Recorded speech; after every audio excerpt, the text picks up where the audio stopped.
Corría el año 1944 y las fuerzas de Hitler en el frente oriental estaban siendo repelidas hacia la frontera alemana.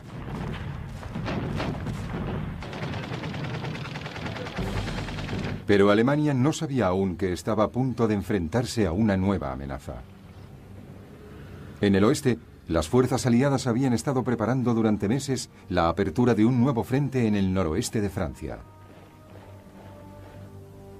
El entrenamiento de las fuerzas ya estaba en la fase final. Hitler lo había estado esperando desde hacía tiempo. Su problema era saber dónde y cuándo tendría lugar. El escenario estaba a punto para uno de los mayores acontecimientos de la Segunda Guerra Mundial, el Día D, el desembarco aliado a lo largo de la costa francesa de Normandía.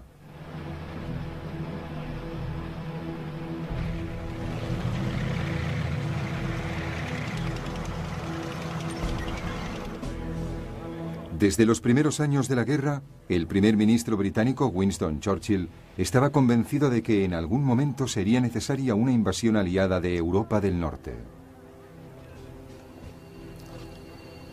La única cuestión era cuándo, dónde y cómo.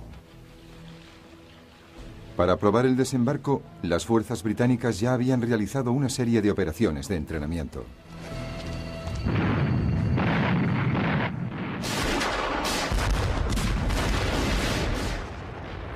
En diciembre de 1941, comandos británicos tomaban por asalto las islas Vaxo, a la altura de la costa de Noruega, cuando el país estaba ocupado por los nazis.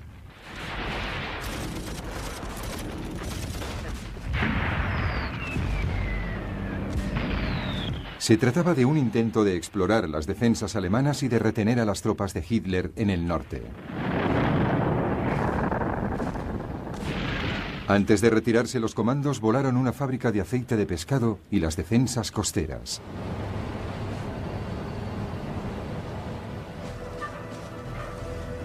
Ocho meses después, tropas canadienses y británicas fueron enviadas para llevar a cabo un asalto aún más ambicioso al puerto francés de Dieppe. Esta operación también había sido planeada para explorar las defensas alemanas y proporcionar experiencia en combate a los canadienses. Pero la operación resultó ser un desastre para los aliados.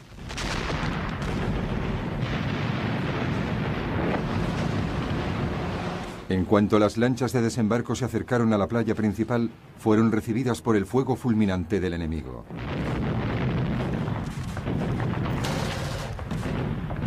Las tropas que consiguieron llegar a la orilla fueron inmovilizadas nada más desembarcar. Detrás de estas, los tanques de apoyo se quedaron atascados en la playa de Guijarros.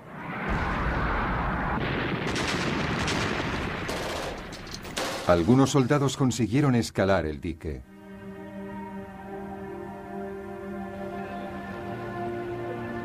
Más de 3.000 soldados aliados murieron o fueron hechos prisioneros.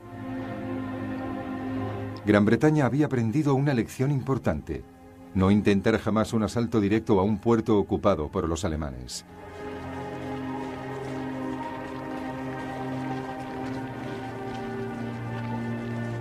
Y lo que era más importante, las autoridades militares británicas sabían ahora, tras el desastre de Dieppe, que nunca conseguirían tener éxito en un desembarco así. Churchill se dio cuenta de que cualquier invasión de Europa occidental requeriría de una cuidadosa planificación y del apoyo de Estados Unidos.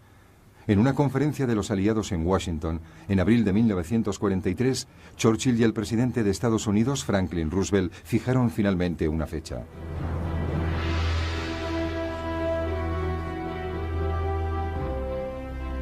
El día D, Operación Overlord, tal como se denominó formalmente la invasión de Francia por mar, tendría lugar en el verano de 1944. Pero cuando llegara el momento, los alemanes estarían preparados. Desde el invierno de 1941 habían estado construyendo el Muro del Atlántico. Se trataba de una serie imponente de fortificaciones construidas a lo largo de la costa europea, desde Dinamarca hasta la frontera española. Los emplazamientos de los cañones estaban situados en las posibles ubicaciones de desembarco. Las playas habían sido minadas y cubiertas con alambradas de espino. Se habían construido numerosos obstáculos en lugares estratégicos con objeto de bloquear las lanchas de desembarco. Hitler se había jactado diciendo: «Soy el mayor constructor de fortificaciones de todos los tiempos».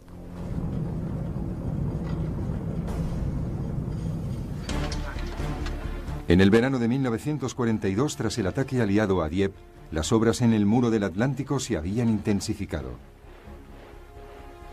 Hitler había ordenado también un incremento en el número de soldados en la región.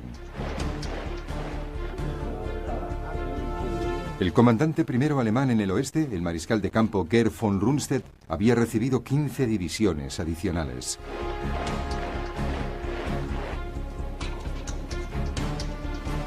Pero la costa occidental de Europa se extendía a lo largo de unos 3.200 kilómetros. Von Rundstedt no disponía de la cantidad de hombres necesaria para proteger toda esta extensión. Se enfrentaba a una decisión difícil. ¿Dónde debía situar sus fuerzas ya extendidas al máximo para maximizar su efecto? La cuestión generó enconadas discusiones entre los dirigentes alemanes. Von Rundstedt propuso mantener una amplia fuerza de Panzers en reserva al noroeste de París. Así podría enviarla en caso de una eventual invasión en cuanto tuviese noticia de esta.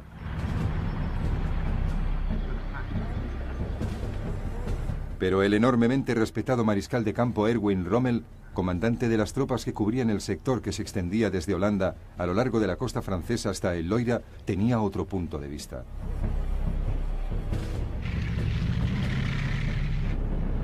Le inquietaba el poder aéreo aliado. Rommel había visto actuar a la aviación cuando combatía a los británicos en el norte de África y le había causado una profunda impresión. Le preocupaba el hecho de que cualquier contraataque generalizado fuese rápidamente desarticulado por los aviones aliados mucho antes de poder entrar en acción. Rommel había inspeccionado el muro del Atlántico de Hitler y había encontrado que presentaba muchas deficiencias. Esto le había llevado a la conclusión de que el mejor lugar para situar los Panzers era lo más cerca posible de los lugares de desembarco más probables. De este modo, una invasión podría ser repelida inmediatamente antes de que el enemigo consiguiera establecer cabezas de puente. Hitler había transigido. A von Rundstedt se le había asignado una pequeña fuerza que podía mantener en reserva, aunque sería el propio Hitler quien tendría la última palabra respecto a cuándo ésta debería intervenir. El resto de las tropas suplementarias había sido dispersado a lo largo de toda la costa atlántica, de acuerdo con los deseos de Rommel. Resultaría ser la peor de todas las soluciones posibles. No había ni suficientes reservas ni suficientes tropas cerca de la costa. Pero en el otoño de 1943 nada de todo esto era tan evidente.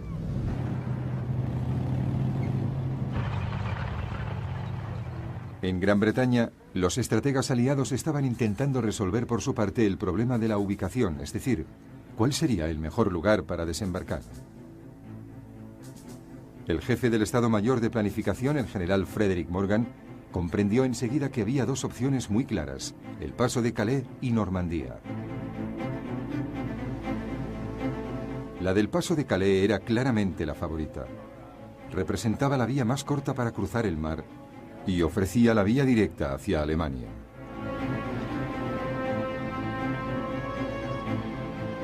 Pero también era la ruta más obvia, y Morgan estaba seguro de que los alemanes estarían esperando allí. Así pues, decidió cogerlos con el pie cambiado y desembarcaría en Normandía. Era el comienzo de una empresa enorme y arriesgada de la que iba a depender la suerte de centenares de miles de soldados.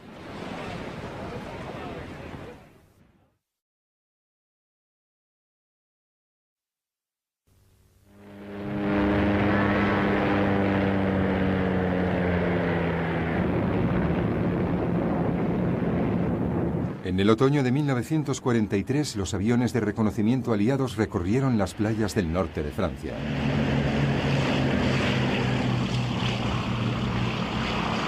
Formaban parte de una operación para planificar la invasión y debían trazar un mapa exhaustivo de la costa.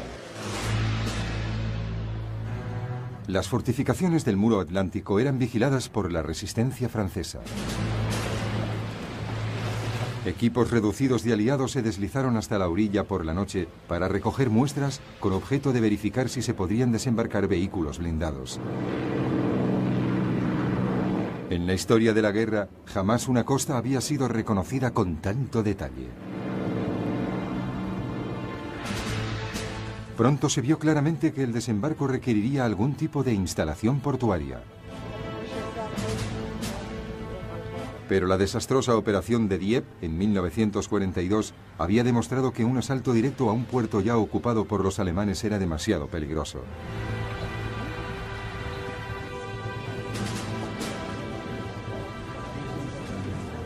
Esto obligó a los mandos británicos a idear una alternativa ingeniosa.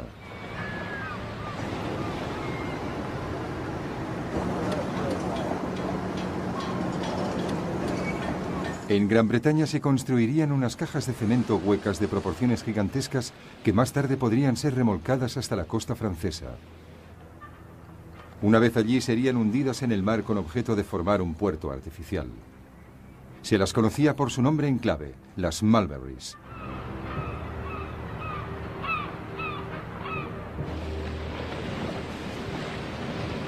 Las Mulberries serían abastecidas de combustible mediante un oleoducto transportado en unas bobinas gigantescas que se habría dejado caer hasta depositarse en el fondo del mar.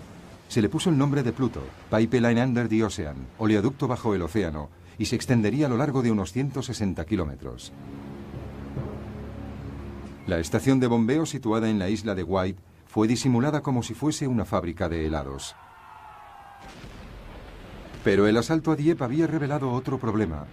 ¿De qué manera se podría hacer avanzar a la primera oleada de tropas de las playas bajo fuego alemán y a través de las fortificaciones enemigas? El hombre encargado de solucionar este problema sería el general Percy Hobart, uno de los pioneros de la guerra blindada.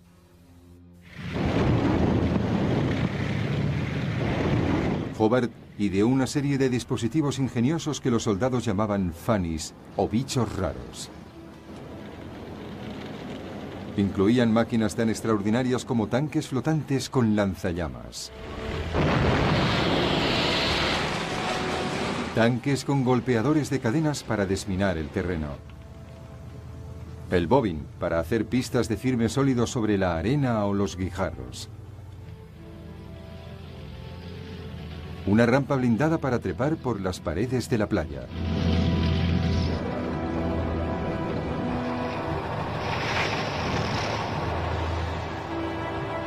el Fashion Carrier o transportador Fashion para cruzar zanjas,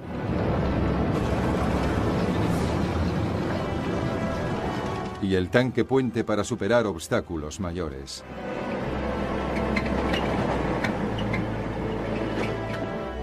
Pero aún quedaba un problema por resolver. ¿Cómo evitar que los alemanes enviasen precipitadamente cantidades abrumadoras de refuerzos antes de que los aliados hubiesen establecido una posición? La respuesta consistía en mantener hasta el último instante la duda respecto al punto exacto donde tendría lugar la invasión. Se trataba de la llamada Operación Bodyguard y era una enorme y compleja campaña de engaño. Agentes dobles alemanes en Gran Bretaña empezaron a enviar a Alemania cantidades ingentes de informaciones falsas, cuidadosamente coordinadas, que ponían de relieve que los principales desembarcos tendrían lugar en el paso de Calais, aunque un amago de ataque podría ser lanzado en Normandía.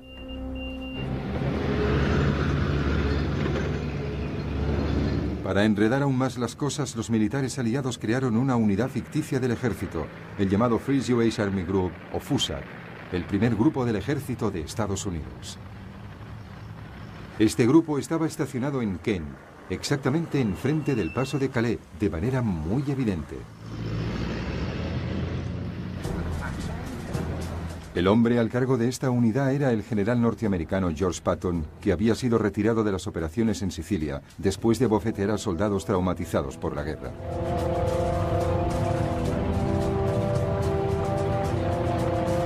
Patton era considerado por los alemanes como el general más agresivo que tenían los aliados. El hombre que todos esperaban dirigiría la invasión de Europa Occidental. Basher 5-2, this is Basher 1-1 on Alpha. Las transmisiones de radio imitaron la comunicación radiotelegráfica de un ejército. Para despistar a los aviones de reconocimiento de la Luftwaffe que alcanzaban Gran Bretaña, los campos de Kent se llenaron de tanques hinchables y el terreno fue surcado con marcas de huellas cuidadosamente falseadas.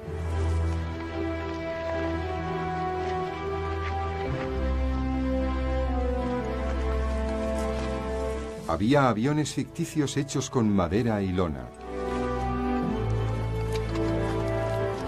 En los puertos situados a lo largo de la costa de Kent se colocaron lanchas de desembarco falsas. Había incluso tropas, aunque en realidad se trataba de unidades de refuerzo.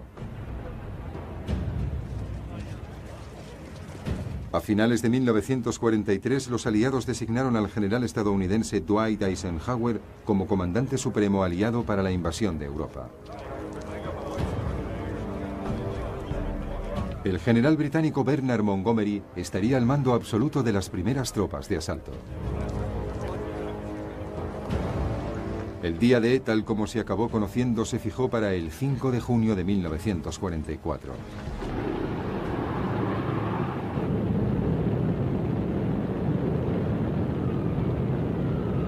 Dos meses antes del desembarco, Eisenhower lanzó una cuidadosa ofensiva aérea para desbaratar las comunicaciones y las líneas de abastecimiento alemanas de la costa.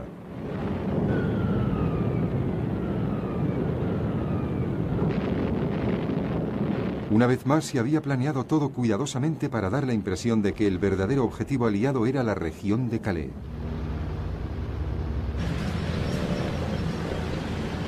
A medida que la fecha de la invasión se acercaba, el número de soldados aliados superó los 2 millones. Serían apoyados por más de 3.000 tanques y más de 12.000 aviones. Los alemanes eran conscientes de que la invasión era inminente, pero habían sido totalmente engañados por los falsos preparativos aliados en Kent y estaban convencidos de que el lugar más probable para el desembarco sería el paso de Calais.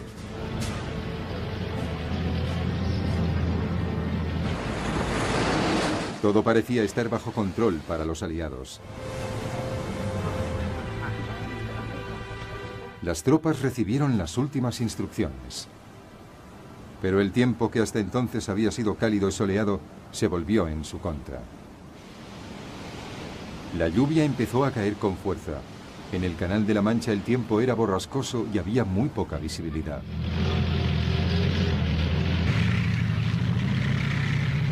A pesar de ello, el 4 de junio de 1944, las tropas de asalto se embarcaron en las lanchas de desembarco y la armada, con más de 5.000 navíos, se hizo a la mar.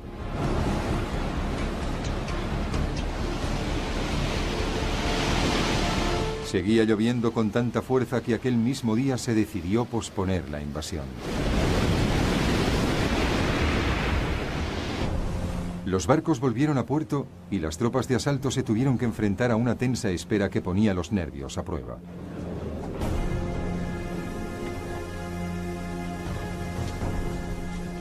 Al día siguiente, temprano, los líderes militares se volvieron a reunir.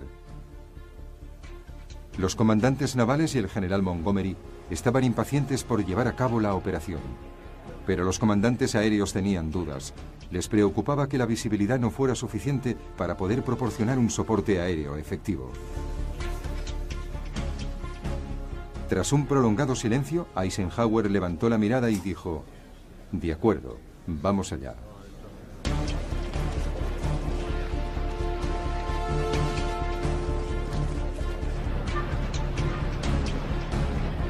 La operación Overlord, la mayor invasión por mar jamás vista, estaba a punto de comenzar. El día D había llegado.